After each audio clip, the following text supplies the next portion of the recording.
የምስጋና ቅኔ የአምላኬ ማዳን አይቻለሁ ባይኔ በገባኦን ሰማይ ፀሐይን ያቆመ ዛሬም ጎብኝቶኛል እየደጋገመ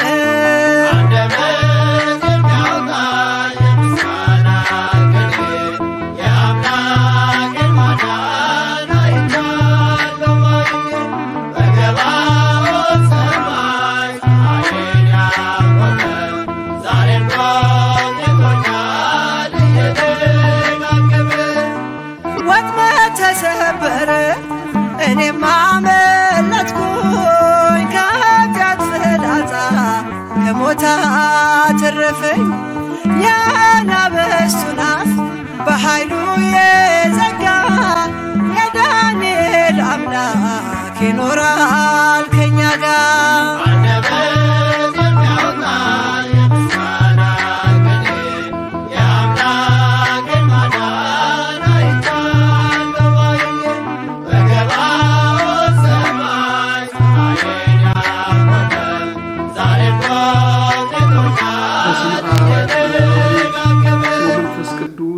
አሃዱ አምላክ አሜን።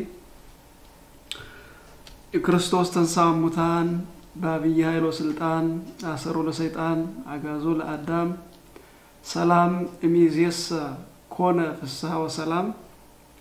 በክርስቶስ ክርስቲያን በወልድ ውሉድ የተሰኛችሁ የልዑል እግዚአብሔር ቤተሰቦች ምእመናን በኃያሉ በልዑል እግዚአብሔር ፍጹም ሰላምታ እንደምን ዋላችሁ እንደምን አመሻችሁ በያላችሁበት ሰዓት አቆጣጠር ሁሉ እንደምን አላችሁ።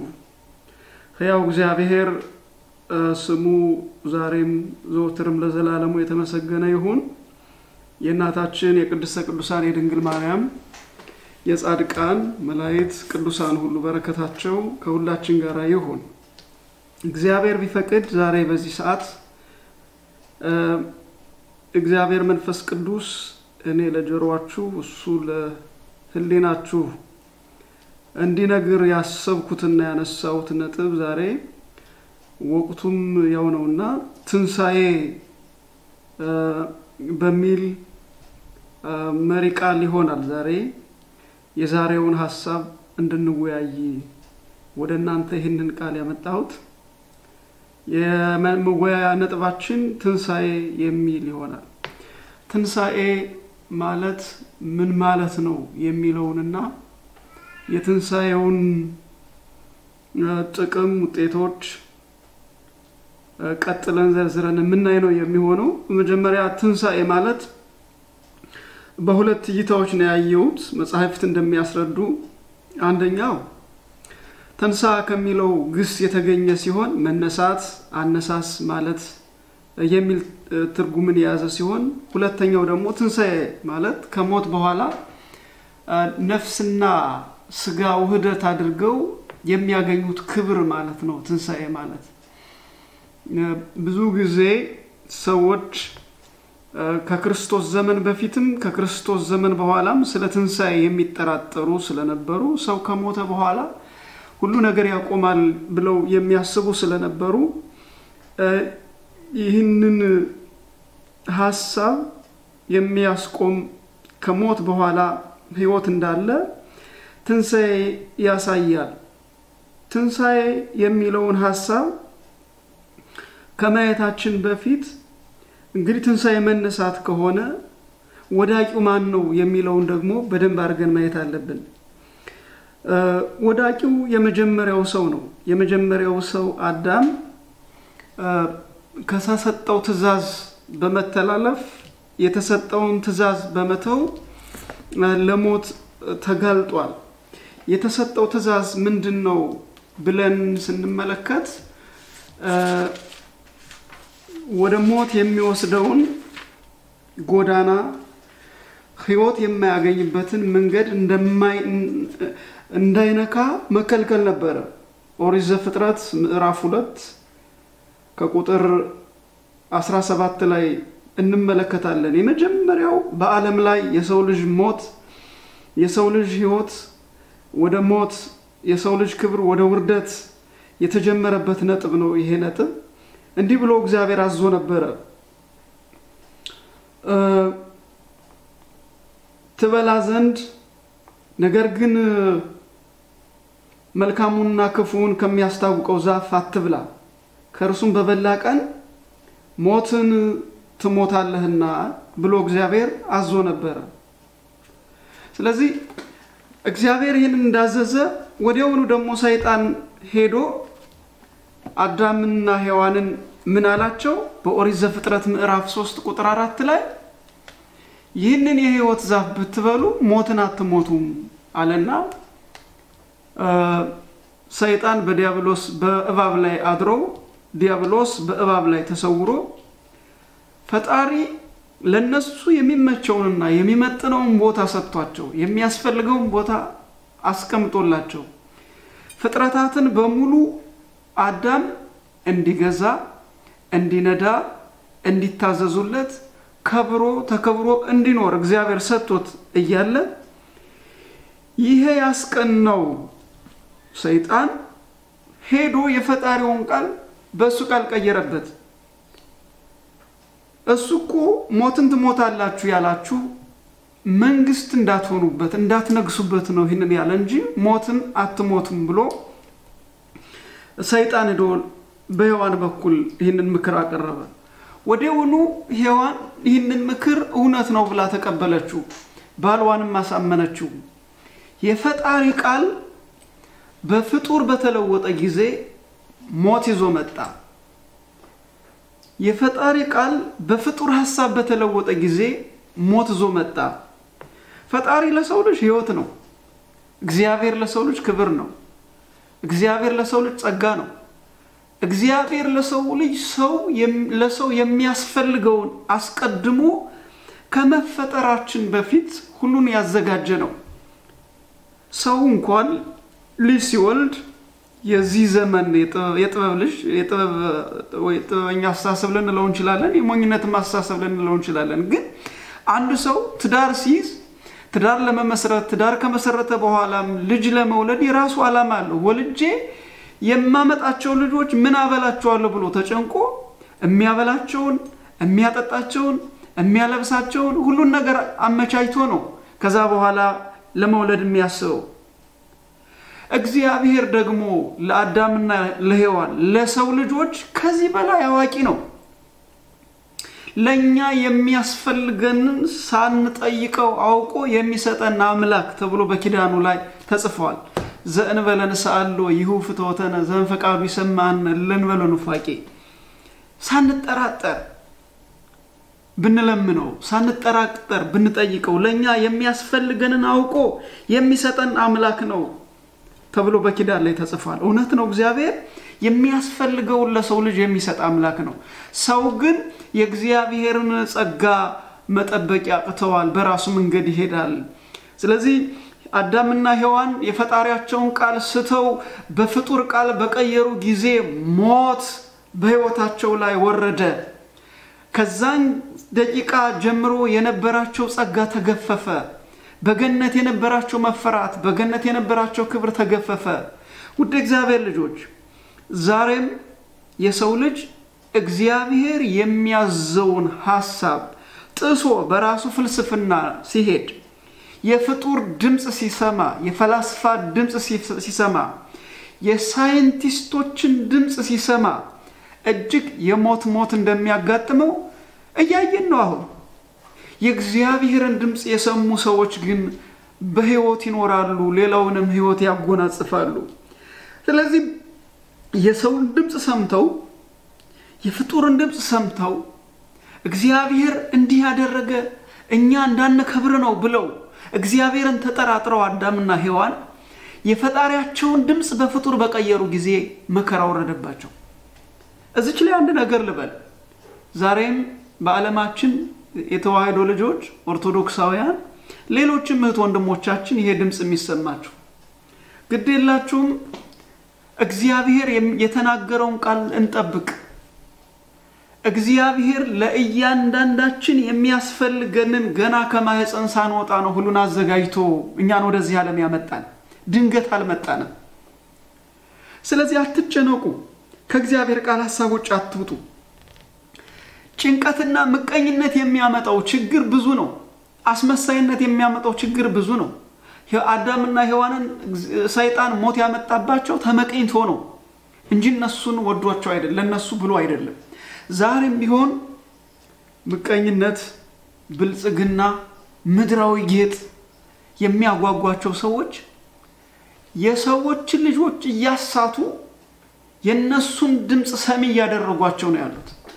እግዚአብሔር ያልተናገረው እንደተናገረ ድንግል ማርያም ያልተናገረችው እንደተናገረች በማስመሰል የሰውን ድምጽ የራሳቸውን ድምጽ ከፈጣሪ ድምጽ ያሳቱ የፍጡርን ድምጽ የሚያሰሙ ደቀ መዝሙር የሚያደርጉ ብዙዎች ናቸው ነገር ግን ውጤታማ አይደሉም የሚመጣው መከራ ነው የሚቀጥለው መከራ ነው የሚቀጥለው ስደት ነው የሚቀጥለው መፈናቀል ነው የሚቀጥለው ስቃይ ነው ስለዚህ ከስቃይ ሁሉ የሚያድነው እግዚአብሔርን ሳይጎዱ ማመንና መጠንቀቅ ያስፈልጋል የሆነ ሆኖ ግን እግዚአብሔር ቸር ነው የመጀመሪያዎቹ ሰዎች እግዚአብሔር ያዘዛቸውን ትተው የእግዚአብሔርን ቃል ቢተውትና ቢክዱትም እንኳን እሱ የዋህ አምላክ ነው ለጥቂት ዘመናት ለ5500 ዘመን በመድር ላይ የእስር ጊዜ እንዲያሳልፉ አደረገ እግዚአብሔር ፍትሃዊ አምላክ ነው ወንጀለኛ በወንጀለኛነቱ የሚገባውን እስከሚጸጸት ድረስ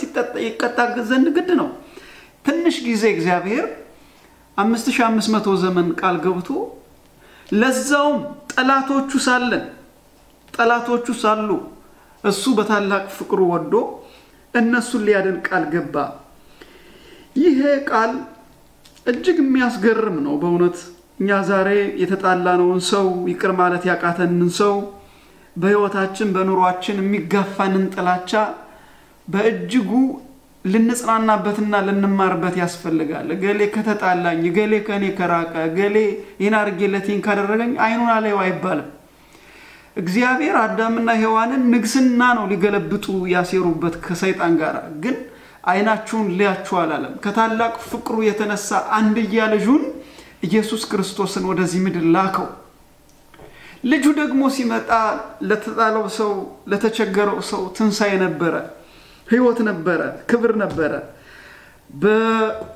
በዮሐንስ ወንጌል ምዕራፍ 11 ላይ ከቁጥር 25 የልጁ የኢየሱስ ክርስቶስ መምጣት ለአዳምም ሆነ ለሰው ልጆች ህይወት ነው ትንሳኤ ነው ክብር ነው ጸጋ ነው የወደቀውን የሰው ልጅ ሊያነሳ የመጣው እግዚአብሔር እሱ አመጣጡ ለህይወት ለትንሳኤ ነበር ቁጥር 25 ላይ እንዲህ ይላል ኢየሱስም ትንሳኤና ህይወት እኔ ነኝ የሚያምንብኝ ቢሞት እንኳን ሕያው ይሆናል የሚያምንብኝ ቢሞት እንኳን ሕያው ይሆናል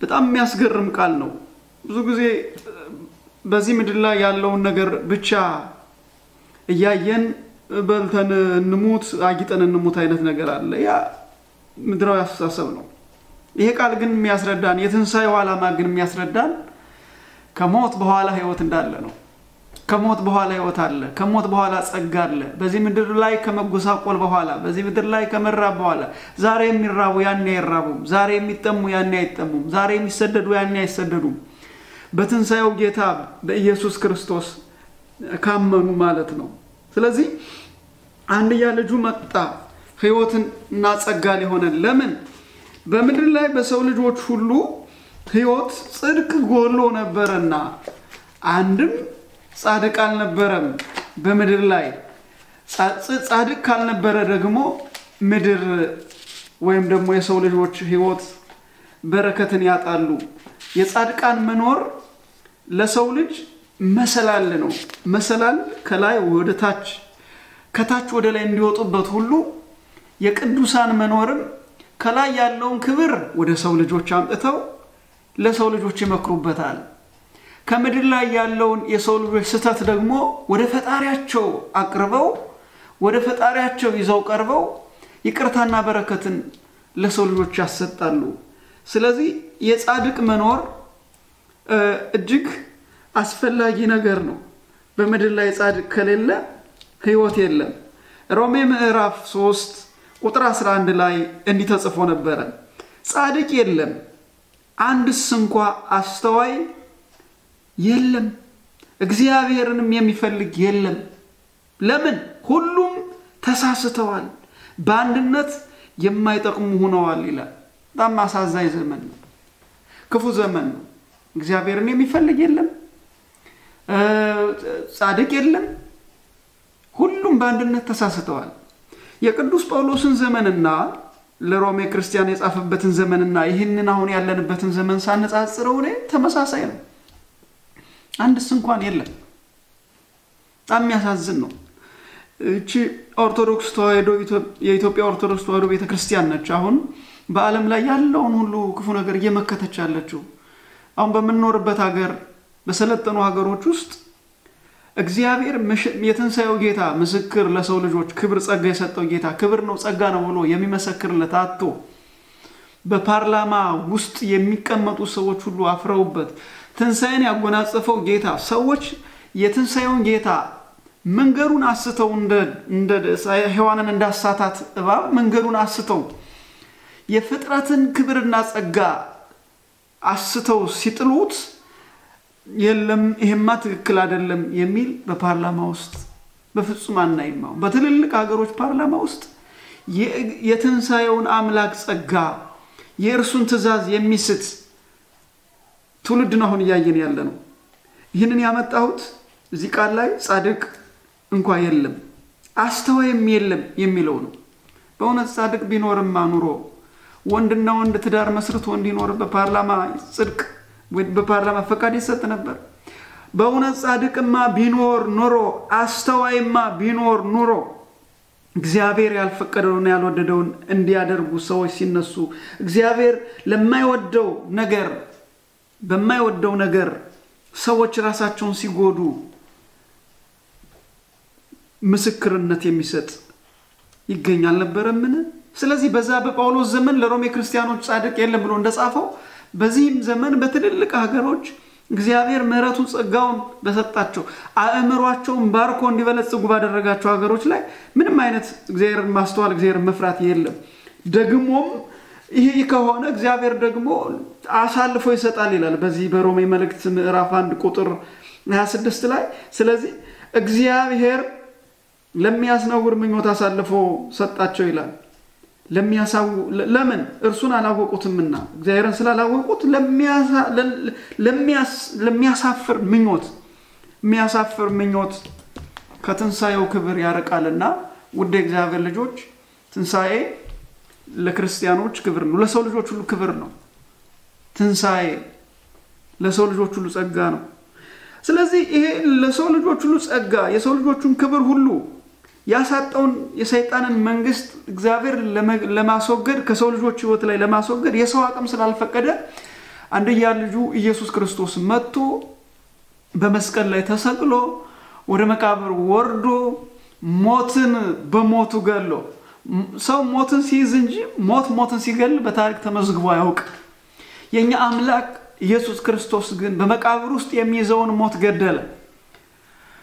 ነገር ግን በአንጻሩ ሰዎች ደግሞ በመቃብር በኩል እነሳለሁ ብሏልና እንዳይነሳ ትንሣኤው እንዲታፈን በሚል ሰዎች የራሳቸውን ጥበቃ አደረጉ፣ ወታደር አስቀመጡ። በማቴዎስ ወንጌል ምዕራፍ 25 የማርቆስ ወንጌል ምዕራፍ 16 የሉቃስ ወንጌል ምዕራፍ 24 አንብቡት። ሁሉንም በጣም የሚያስደንቅ ነገር ነው። በክርስቶስ በትንሣኤው ኃይል ላይ እነሳለሁ ብሏል። እነሳለሁ ሲል ስለሰማ ነው ተነስቶ ደግሞ ችግር እንዳይፈጥር ጠባቂ ይቀመጥ ብለው ጠባቂ ያስቀመጡ። ነገር ግን የኛ አምላክ ኢየሱስ ክርስቶስ ለሰው ልጆች ጸጋ፣ ለሰው ልጆች ህይወት፣ ለሰው ልጆች ትንሣኤ ሊሆን የመጣ የትንሣኤ በኩር ስለሆነ በሶስተኛው ቀን ማንንም አጋዥ ሳያስፈልግ ተነስቷል። ከተነሳ በኋላ ደግሞ ፍጥረታት ወይም ደግሞ በመድር ላይ ተከስቶ የማይታወቅ ነገር አድርጓል ኢየሱስ ክርስቶስ። ያ ማለት ምን ማለት ነው? ሰው ይኖራል፣ ከሞተ በኋላ ሞተ ነው። እርሱ ግን ከሞት በኋላ ሕይወት እንዳለ በመጀመሪያ ባላዛር አስተማረ። ከዛ በኋላ ከሞት ተነስቶ የሞትን ኃይል ገድሎ ለ40 ቀን ሙሉ በመድር ላይ ሲቀመጥ በፊት ያስተምራቸው እንደነበረው ከደቀ መዛሙርቱ ጋር እየተገናኘ ያስተምራቸው ነበር። መጽሐፍ ቅዱስ እንደሚያስረዳን ለ10 ጊዜ እየተገለጠ የትንሣኤውን ክብር አስተምሯል አምላካችን መድኃኒታችን ኢየሱስ ክርስቶስ። በመጀመሪያ ጊዜ የተገለጠው በማቴዎስ ወንጌል ምዕራፍ 28 ከቁጥር 1 ጀምሮ እንደምናገኘው በመቃብሩ አካባቢ ሽቱ ለመቀባት በታላቅ ሐዘን፣ በታላቅ እንባ፣ በታላቅ ልብ ስብራት እንደ አይሁድ ሥርዓት ሽቱ ለመቀባት የሄደች ማርያም መግደላዊት የምትባል አንዲት ትልቅ ሰው ነበረች። ትልቅ ሰው ትልቅ የሚያሰኛት ምንድነው ብለን ካጠናን አንድ ሰው ትልቅ የሚያሰኘው ሲመቸው ወዳጅ የሚሆን አይደለም፣ ሳይመችም ወዳጅ የሚሆን ነው። የማርያም መግደላዊት ታላቅነት በዓለም ታሪክ እጅግ ሰፊና ትልቅ ክብር ያለው ነገር ነው። ብዙ ባለስልጣናት የሚያስከትሏቸው ሳሉ ነው። ካለፉ በኋላ ግን ብዙ የሚከተል የለም። ማርያም መግደላዊት ግን ኢየሱስ ክርስቶስ ተይዟል፣ ተሰቅሏል፣ ወደ መቃብር ገብቷል። በመቃብሩ ዙሪያም ጠባቂ ተዘጋጅተዋል። ጠባቂዎቹ የሚያስፈሩ ናቸው። ነገር ግን እነኛ ጠባቂዎች አሉ በማለት ማርያም መግደላዊት ከክርስቶስ ጋር ያላትን እምነትና ፍቅር ሊከለክላት የቻለ ጨለማ አልነበረም። ሊከለክላት የቻለ ሰይፍ አልነበረም። ሊከለክላት የቻለ ምንም አይነት ምድራዊ ፍርሃት አልነበረም። ለምን? ፍጹም ፍቅር ፍርሃትን አስወግዶ ይጥላል እንደተባለ ሽቷን ይዛ ወደ መቃብሩ ሄደች። እዛ ላይ ነው እንግዲህ ስትመለከት ጌታ ተነስቷል፣ በዛ የለም። የመላእክትን ድምጽ ሰማች። እዚህ ላይ ውድ እግዚአብሔር ልጆች ዛሬ በአስቸኳይ አዋጅ ምክንያት ምናልባትም እኛ ቅጥ ካጣው ኃጢአታችንና በደላችን የተነሳ እንድንማርበት ኃያሉ እግዚአብሔር ኃያል የሆነ ነገር ከሰጠን አንዷን ፍጥረት ሳምባ የምትባለውን በአግባቡ እንዳትተነፍስ የምታደርግ ትንሽዬ በሽታ አወረደ። እንግዲህ እግዚአብሔር ክፉ ነገር አያደርግም። በነገራችን ላይ ግን እኛ ክፉ ስናደርግ የኛ ክፉ ነገር ውጤት ይሆናል። አሁን አዳምና ሔዋን ክፉ ነገር አደረጉ።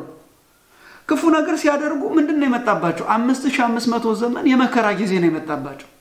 እኛም ክፉ ስናደርግ ይሄ ነገር ይሆናል። ይሄ መቼም ልንኳኩለው የዳቦ ስም ልንሰጠው አንችልም። ሳይንቲስቶቹ ከንትና አፈንግጦ የወጣ ነው ካራዊት የወጣ ነው እንደሚሉት እንደዛ አንሰጠውም። እኛ እግዚአብሔር ኃያል ስለሆነ ከርሱ በላይ ኃያል በመድር ላይ ስለሌለ ፍጥረት ሁሉ የሰው ልጅ ሁሉ የተፈጠረው በእግዚአብሔር እጅ ነው። ሜዲን እግዚአብሔር ነው የሰው ልጅ ሁሉ። ነገር ግን ይህንን እግዚአብሔር የፈጠረውን የሰው ልጅ ሌላው የሰው ልጅ ተነስቶ በጉልበት ደግሞ ሲገለው፣ ሲደመስሰው፣ ሲያሰቃየው፣ ሲያንገላታው፣ ባሪያ ሲያደርገው እግዚአብሔር ይቀየማል። እግዚአብሔር ተቀየም፣ ሞላ ጽው።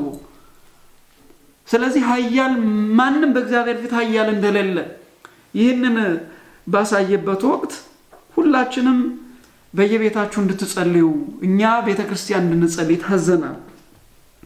በዚህ ወቅት ታዲያ እናንተ እንደ ማርያም መግደላዊት የአባልነት ክፍያችሁን ለቤተክርስቲያን የምታደርጉትን የክርስቶስን የቤተክርስቲያን ፍቅር ከውስጣችሁ እየፈነቀላችሁ እንደ ማርያም መግደላዊት ምንም አይነት ችግር ቢመጣ ወጭ ቢኖርብኝም የመጀመሪያው የሱ ነው ብላችሁ አስራት በኩራታችሁን እየከፈላችሁ ነው። እምነት እንግዲህ ማርያም መግደላዊትን ትልቅ ናት የሚያሰኛት መጽሐፍ ቅዱስ ይሄ ነው። ሁሉ ጻድቅ በጊዜ ርቱ እንደሚባለው አይደለም ክርስትና። ሲመቻች ጥሩ ጻድቅ፣ ችግር ሲመጣ ደግሞ ዘወር የሚል አይደለም። እሱ አይደለም ክርስትና። ክርስትና ሲመችም ሳይመችም በጊዜው ያለ ጊዜውም ነው። በጊዜው ማርያም መግደላዊት ክርስቶስን ተከተለችው። የኋላ ታሪኩን እንደምታውቋት የጎሰቆለ ታሪክ ነበር የነበራት እጅግ የተናቀ እዚህ በጣም እጅግ የተጎሳቆለ ታሪክ ያንም ያሰራት 7 ጋኔን ከውስጥ ከራሷ ከላይዋ ላይ አድሮ ነው 7 ጋኔን በውስጧ አድሮ የሰባቱ ጋኔን ሁሉ ጠባይ እሷ ከምትፈልገው ከተፈጠረችበት ሁሉ ማንነቷ አውጥቷ ሳትፈልግ ያሰራት ነበር ነገር ግን 7ቱ ጋኔኖች በውስጧ ሆነው ስራ ሲሰሩ ሰራው የሚባል ጋኔኑ አይደለም ማርያም መግደላዊት ሰራችሁ ነው የሚባል የሚያሰራት እኮ ሰይጣኑ ነው የ7 አይነት ጋኔን ጠባይ ተሸክማ ተንቀሳቀስ ነበር ያን ሁሉ ሲሰራው ግን ሰራችሁ የምትባለው እሷ ነች የሆነ ሆኖ ግን ያንን ሁሉ ጌታችን መድኃኒታችን ኢየሱስ ክርስቶስ በምህረቱ ባለ ጸጋ የሆነ በቸርነቱ አስወገደላት ሰላሟን ሰጣት ከዛ ሰላም የተነሳ ነው እስከ ሞት ድረስ የተከተለችው አስቡት ወቅቱ የችግር ወቅት ነው ወቅቱ የስደት ወቅት ነው ክርስቶስን የሚከተሉ የሚሳደዱበት ወቅት ነው ከየት አመጣችሁ ገንዘቡን ማርያም መግደላዊት ከየት አመጣችሁ ለሽቱ መግዣ የሆነው ማርያም መግደላዊት በዛ ወቅት ስራ የላት አስቡት መኖር እኮ ይተበቅባታል ነገር ግን ማኖር የሚያስችለው የሚያኖረው ከሁሉም በላይ የሆነው አምላኬ መድኃኒቴ ኢየሱስ ክርስቶስ ነው ብላ በማሰቧ ብቻ ጌታዬ ፈጣሪ እሱ ነው ሁሉን የሚያከናውነው ብላ በማሰቧ ብቻ ያን ስጦታ ይዛ በመቃብሩ አጠገብ ተገኘች መድኃኒታችን ኢየሱስ ክርስቶስም ከተንሳኤ በኋላ ለመጀመሪያ ጊዜ ለማንም ራሱን አልገለጠም ለሷ ነው የገለጠው ከመላእክቱ ቀጥሎ ማርያም መግደላዊት ናት ያየችው የጌታን ትንሳኤ ስለዚህ አጥብቀን በወደድነው ቁጥር መድኃኒዓለም አጥብቆ ጸጋን ይሰጠናል አጥብቀን በቀረብነው ቁጥር አጥብቆ ያከብረናል ውድ እግዚአብሔር ልጆች በሞተ ወልደ እግዚአብሔር የከበራችሁ በትንሳኤው ታላቅ ጸጋና ሕይወትን ያገኛችሁ ማርያም መግደላዊትን በውስጧ ሆኖ ድሮ ያታለላት እንደነበረው አይነት ክፉ መንፈስ ጽድቅ ልትሰሩ ስትሉ እንዳያስራችሁ እጃችሁን እንዳይዘው ለቤተ ክርስቲያን ለተቸገረ ሰው እንዲሁ ያላችሁን ለማካፈል ስታስቡ አይ ይሄ ወጭ አለብኝ እኮ ይሄ ድሮ እኮ እንዲህ ያደርግ ነበር ብላችሁ እንዳታስቡ ይሄ አታላዩ መንፈስ ነው እንደውም እኮ ነገን የሚያውቅና ስለ ነገ በረከትን የሚያመጣ የኛ ዕውቀት አይደለም ነገን የሚያውቀው እግዚአብሔር ነው ነገ እግዚአብሔር ነው ስለዚህ ነገ ለእግዚአብሔር ሰጣችሁ መልካሙን አድርጉ በአንደኛ ደረጃ እንዲህ በማድረጓ መግደላዊት ማርያም አምላኳን ማንም ከመላእክት ቀጥሎ አየች የመላእክትን ምስክርነት ሰማች ዮሐንስ ወንጌል ምዕራፍ 20 ቁጥር 1 ጀምራችሁ ዳችሁ ስታነቡት ይሄንን ቃል ታገኙታላችሁ ሁለተኛ ከገሊላ ጀምሮ ይከተሉ የነበሩ ሴቶች ነበሩ ጌታ ሲሰቀል ሲንገላታ ሲገረፍ ከገሊላ ጀምሮ ህሙማንን ባዳነ የተራበ ባበላ የተጠማ ባጠጣ የተቸገረ የታረዘ ችግሮች ያሉባቸውን ሰዎች በረዳ ምን አደረገ ይያሉ በእናትነት አንጀት ያዘኑ ይከተሉት ነበር ስለዚህ የነሱን ልብ እግዚአብሔር ስለሚያውቅ የነሱንም ያን ያዘነ ልብ ለመጠገን ለነኚህ ሶስት ሴቶች ተገልጦላቸዋል የማቴዎስ ወንጌል ምዕራፍ 28 ቁጥር 1 አነቡ ብዙ የትንሳኤው ሐሳብ የተከናወነባቸው ምዕራፎች በብዛት ምዕራፍ 28 ላይ ነው ሶስተኛው ለጴጥሮስ ነው የታየው የሉቃስ ወንጌል ምዕራፍ 24 ላይ ተመልከቱት ጴጥሮስ በስተርጅና ፈጣሪውን ለማገልገል የተጠራ መረብህን ጣልና ና ተከተለኝ በተባለ ጊዜ ቤተሰቤ ኑሮዬ አካባቢ የሳይል ሁሉን ትቶ የተከተለ ሰው ነው ጴጥሮስ ስለዚህ ለዚህ ትልቅ ክብር ወደፊትም የእግዚአብሔር ቤተክርስቲያን በታማኝነት ስለሚሰራ ለጴጥሮስ በሶስተኛ ደረጃ ተገልጾለታል አራተኛ ወደ በኤማውስ አካባቢ ጉዞ ያደርጉ የነበሩ ደቀ መዛሙርቶች ነበሩ ክርስቶስ ከተሰቀለ በኋላ ክርስቶስ ከተሰቀለበት ቦታ እስከ እነሱ መዳረሻ 60 ማይል ያክል ነው ርቀቱ ይላሉ እያዘኑ በቃ ከዚህ በኋላ እኛን የሰበስበን እኛን የሚያከብረን በቃ ከተመ ማለት ነው እያሉ ኑሮን ለመኖር ወደ ተወለዱበት ስፍራ ወደ ኋላ ተመለሱ። ይሄም ኃጢአት ነበረ። ምክንያቱም ክርስቶስን ካመኑ በኋላ ወደፊት እንጂ ወደ ኋላ በደል ነው። እያዘኑ እየተከዙ እያለ በመንገድ ላይ ዝለው ሳለ ከነሱ ጋር አብሮ የተጫወተ አብሮ ከነሱ ጋር እየተነጋገረ ይጓዝ ነበር። በመሸ ጊዜ እሱ ያስተማራቸው ቅልብ የተሰበረ ልብ ውስጣቸው ስለነበረ መሽቷል እባክህን ከዚህ በኋላ ከኛ ጋር አደር አሉት ይላል። ከኛ ጋር አደር። እነሱም ከነሱ ጋር አብሮ ገባ። በማዕድ ተቀመጡ። ቀድሞ ይባርክላቸው እንደነበረው አይነት ባርኮ የተሰወረውን አይናቸውን ገልጦ ከነሱ ተሰወረ። እነሱም ማመኑ ተመልሰው ትንሳኤውን ሰበኩ። ወደ እግዚአብሔር ልጆች ዛሬም እንግዳ ስንጋብዝ የተቸገረ ስንጋብዝ እምንጋብዘው እግዚአብሔርን ነው። ኢየሱስ ክርስቶስ ነው የምንጋብዘው። እንደው ኢየሱስ ክርስቶስ ተጎትቶ አይገባም። ኢየሱስ ክርስቶስ በችግር ላይ ባሉ እጅግ ዝቅ ባሉ ሰዎች ከነሱ ጋር ሆኖ ነው ስራውና መልካም ነገሩን ለሚፈልጉ ሰዎች የሚገልጠው። አምስተኛው ቶማስ የተባለ ይህን ሐዋርያ በሌለበት ተገለጠ። ጌታችን መድኃኒታችን ኢየሱስ ክርስቶስ ቶማስ በሌለበት ተገልጦ ትንሳኤውን አሳየ። ስድስተኛ ቶማስ ባለበት ተገለጠ። ለምንድን ነው ይሄንን ያደረገው? በመጀመሪያ ቶማስ የክርስቶስን ትንሳኤ ካላየ ጎኑን ካልዳሰሰ አምኖ በቀጣይ ህይወቱ ሊሰብክ እንደማይችል ስለሚያውቅ ተገልጦ ቶማስ ወይ ጣትህን እጅህን አምጣ ያመንክ እንጂ ያላመንክ አትሁን ብሎ እምነቱን በደቀ መዛሙርቱ አረጋገጠለት። ቶማስም ጌታዬ አምላኬ መድኃኒቴ ብሎ የኢየሱስ ክርስቶስን አምላክነት ሰበከ። ጌታዬ አምላኬ። አዎ ኢየሱስ ክርስቶስ ጌታ ነው፣ ደግሞ ኢየሱስ ክርስቶስ አምላክ ነው። ስለዚህ በስድስተኛ ደረጃ ይገልጿል። ዮሐንስ ወንጌል ምዕራፍ 26 ላይ ስትገቡ ታገኙታላችሁ። ለሰባተኛ ጊዜ ደቀ መዛሙርቱ አሳ ሊያጠምዱ አይሁድ ወደ እነሱ ተቀላቅለው ገበያ እንዳይገቡ እነሱ ጋር የሚያስፈልጋቸው ፍጆታን እንዳያገኙ አይሁድ በታላቅ ኃይል አድርገውባቸው ስለነበረ ሁሉም ወደ የልምዳቸው ተመልሰው አሳ ሊያጠምዱ በሚሄዱበት ወቅት ኢየሱስ ክርስቶስ ከትንሳኤ በኋላ ተገልጦ ለነሱ እየደከሙ እንደነበር አይቶ መርከባቸውን መጣል የሚገባቸው በቀኝ በኩል እንደሆነ አመላክቶ ሌሊቱን ሙሉ ሲደክሙ አድረው አንድም ሳያገኙ በቀኝ በኩል ጣሉት ብሎ ባዘዘ ጊዜ ጎትተው ሊይዙት የማይችሉት ብዙ አሳ አግኝተው ከረሃባቸውም ከችግራቸውም እጅግ የሚያስደንቅ ታምር እንደሰራላቸው እንመለከታለን። ወገኖቼ ዛሬም የክርስትናው ዓላማ ክርስቶስ ባለበት ክርስቶስ በሚያዘን መንገድ ብቻ ብንሄድ በረከታችን ሰፊ ነው።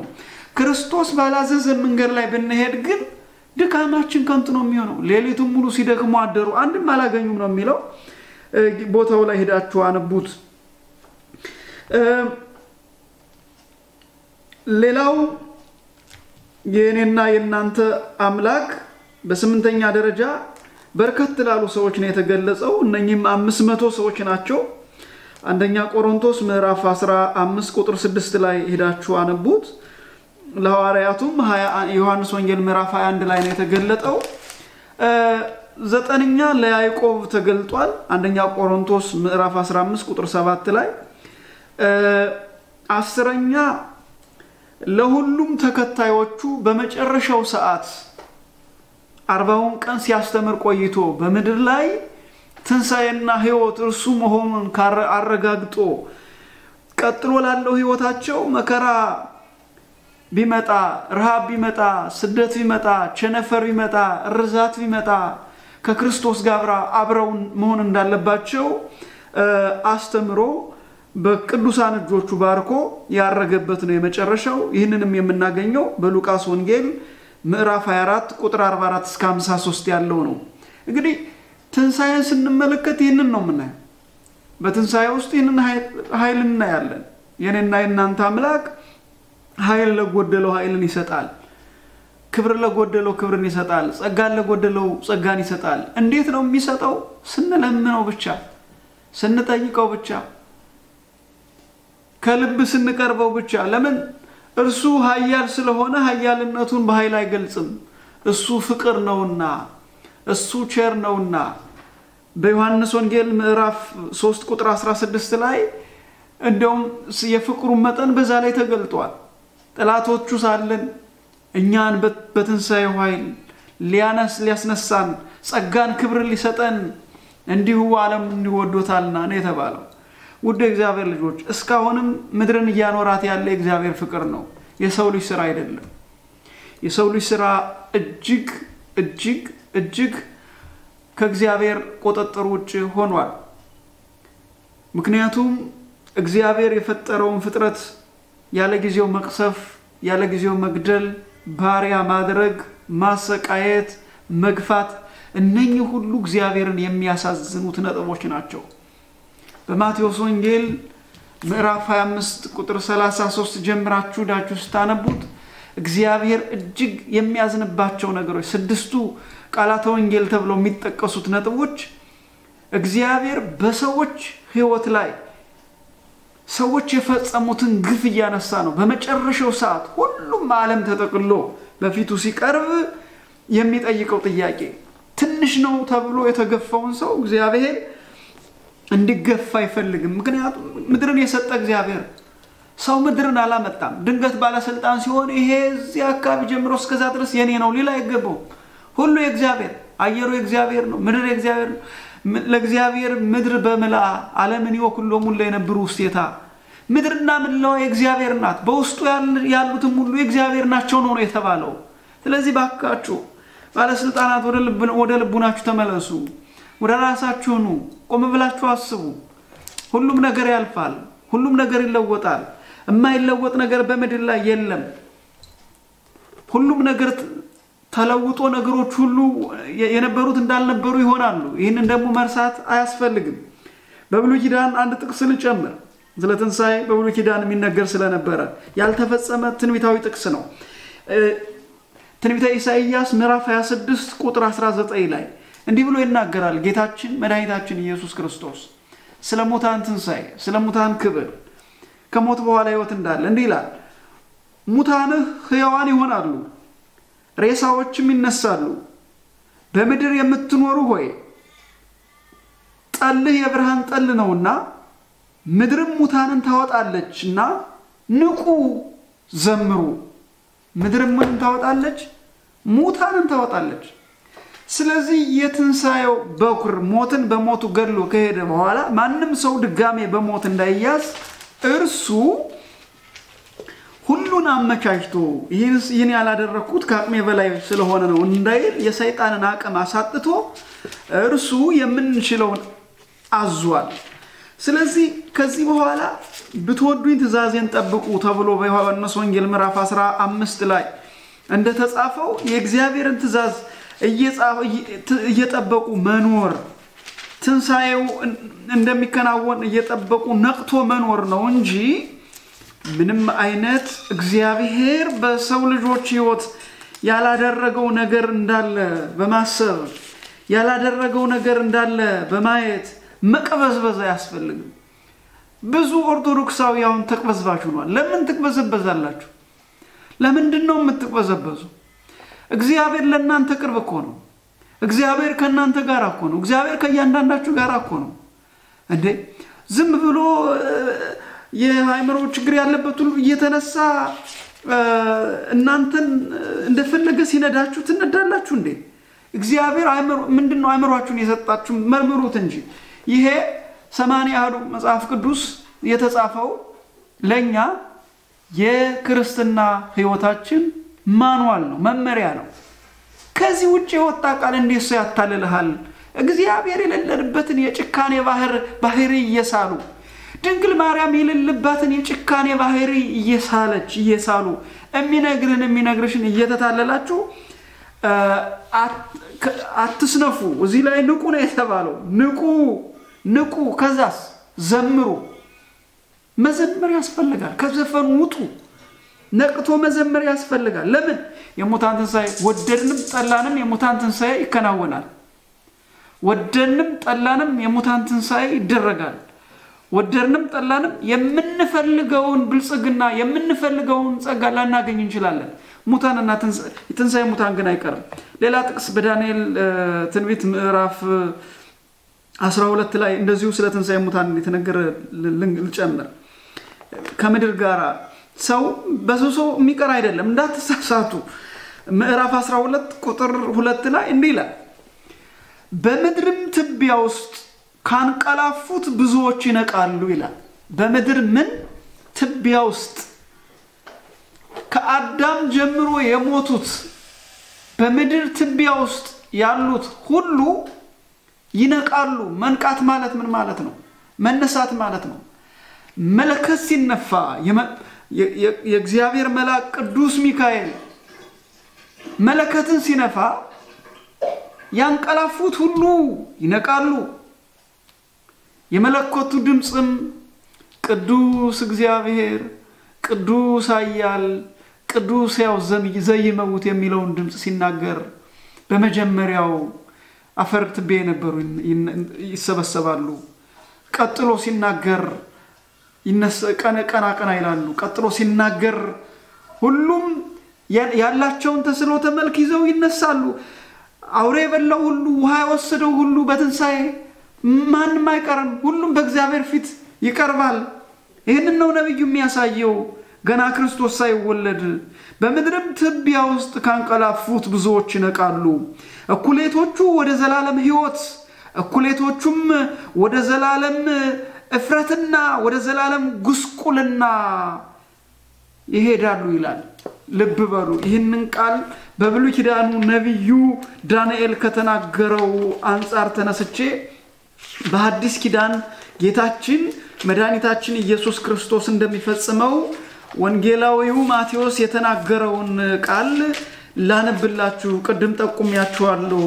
የማቴዎስ ወንጌል ምዕራፍ 25 ከቁጥር 33 ጀምሮ እንዲህ ይላል፣ በጎቹን በቀኙ ፍየሎችንም በግራው ያቆማቸዋል። የትንሣኤ ክንውን ነው። ንጉሱም በቀኙ ያሉትን እንዲህ ይላቸዋል፣ እናንተ የአባቴ ቡሩካን ኑ፣ ዓለም ከተፈጠረበት ጊዜ ጀምሮ የተዘጋጀላችሁን መንግስተ ሰማያት ውረሱ። ተርቤ አብልጣችሁኛልና፣ ተጠምቼ አጠጣችሁኛልና፣ እንግዳ ሆኜ ተቀብላችሁኛልና፣ ታርዤ አልብሳችሁኛልና፣ ታምሜ ጠይቃችሁኛልና፣ ታስሬ ወደኔ መጣችኋልና።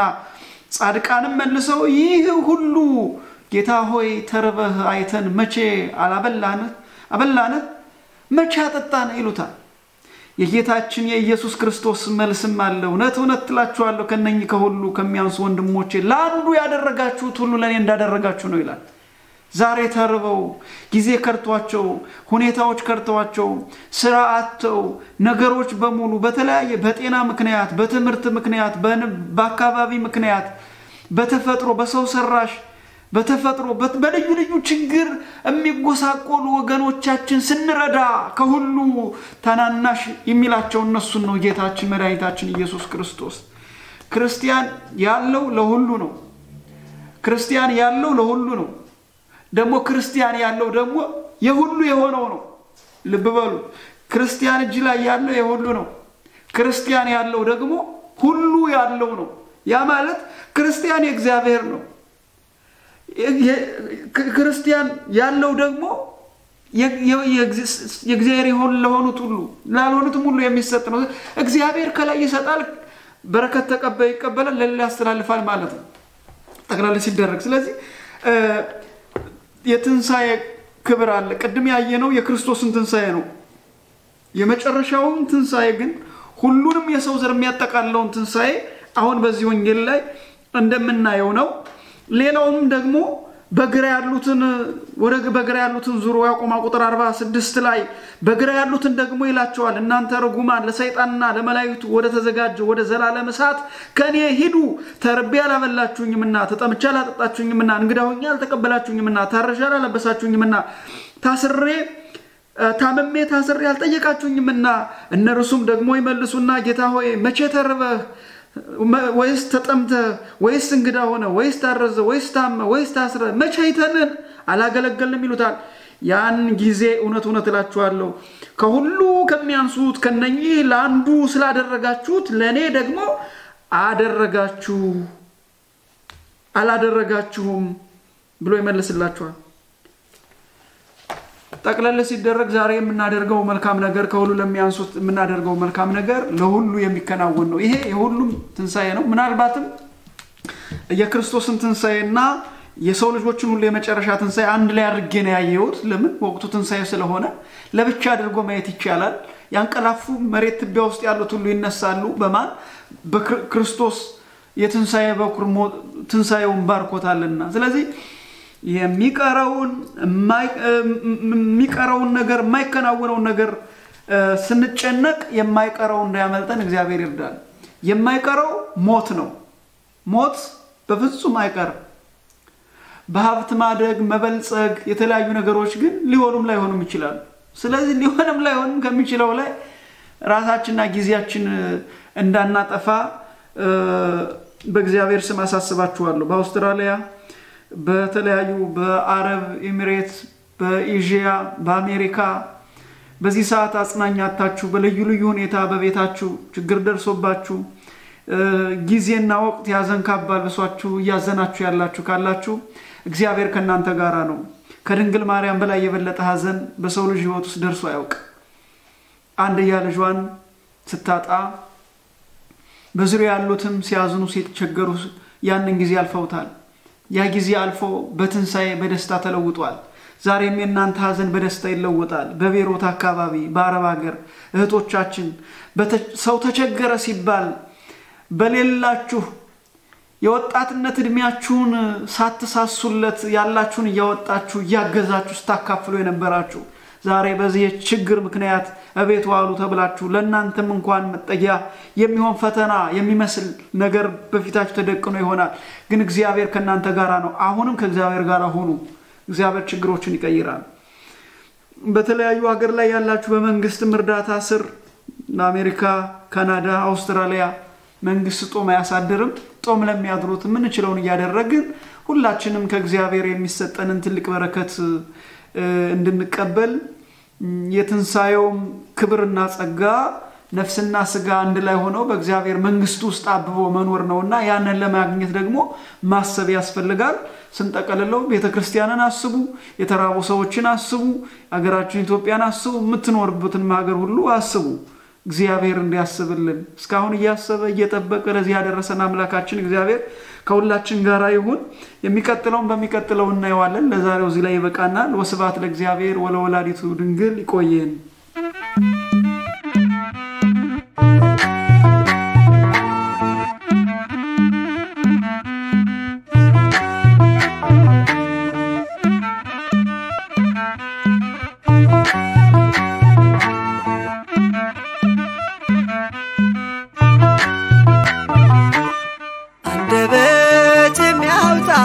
የምስጋና ቅኔ የአምላኬ ማዳን አይቻለሁ ባይኔ በገባኦን ሰማይ ፀሐይን ያቆመ ዛሬም ጎብኝቶኛል እየደጋገመ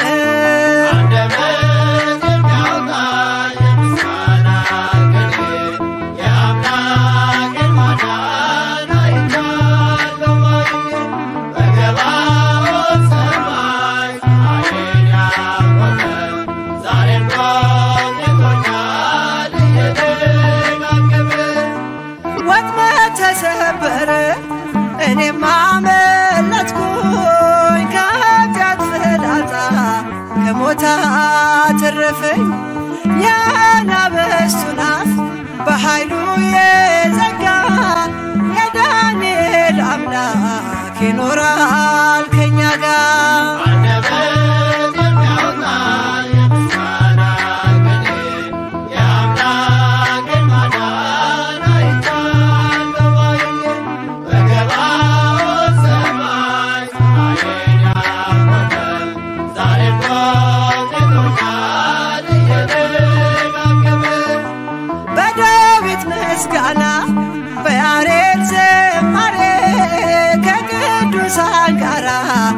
ልዘምር አብሬ እርሱ ሳመሰግን ሜልኮል በሰቀበኝ ለጌታዬ ክብር እዘምራለሁ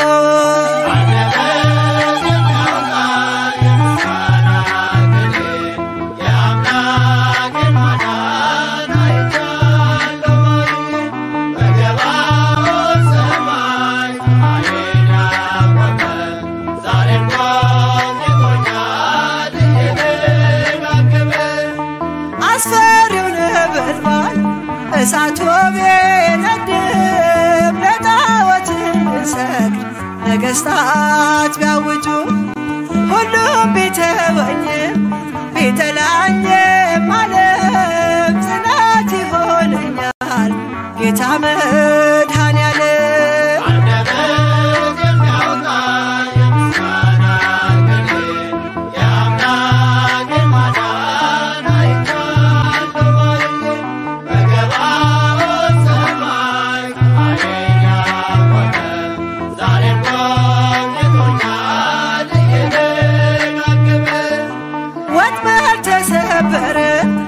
እኔማ አመለጥኩኝ ከኃጢአት ፍላጻ ከሞት አተረፈኝ የአናብስቱን አፍ በኃይሉ የዘጋ የዳንኤል አምላክ ይኖራል ከእኛ ጋር